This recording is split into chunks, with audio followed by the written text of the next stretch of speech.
Assalamualaikum. Piye kabare bocah-bocah? Sehat? Alhamdulillah. Mugi-mugi kita sehat sedaya tasih semangat sinau nggih. Dina iki bocah-bocah sinau basa Jawa babagan pasinaon 7 dongeng fabel tulung tinulung. Dongeng. Dongeng kuwi apa? Dongeng kuwi sasustran lawas. Ceritane turun-temurun, cerita ing dongeng ora nyata dumadi.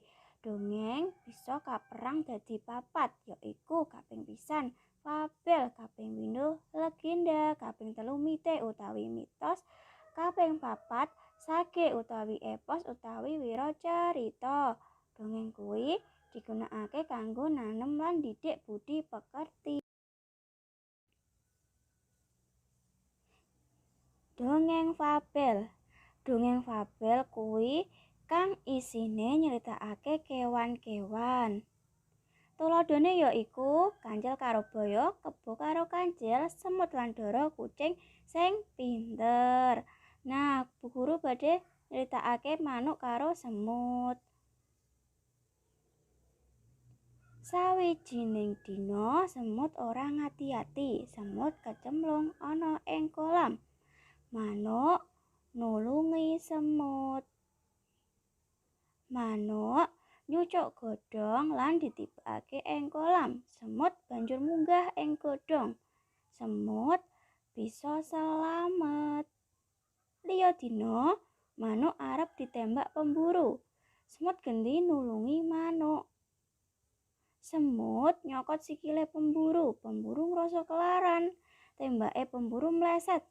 Manuk lan semut mabur.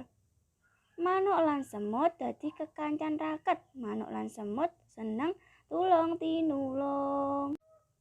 Nah, kuwi mau dongeng fabel. Contone kuwi semut lan manuk seneng tulung tinulung.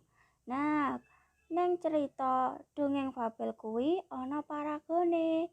Sapa paragone? Paragone ya kuwi kaping 1 semut, kaping 2 dara, kaping 3 germa utawa pemburu. Piwulang luhure kuwi seneng tulung karo kanca, ngucap matur nuwun nalika ditulungi, yen seneng tetulung bakal ditulungi ganti. Tumindak becik dibalas kebecikan uga. Mula kuwi bocah-bocah kudu tulung tinulung marang kanca. Nah, cukup semene pembelajaran dina iki. Mugi-mugi bocah-bocah saged ngerteni. Matur nuwun.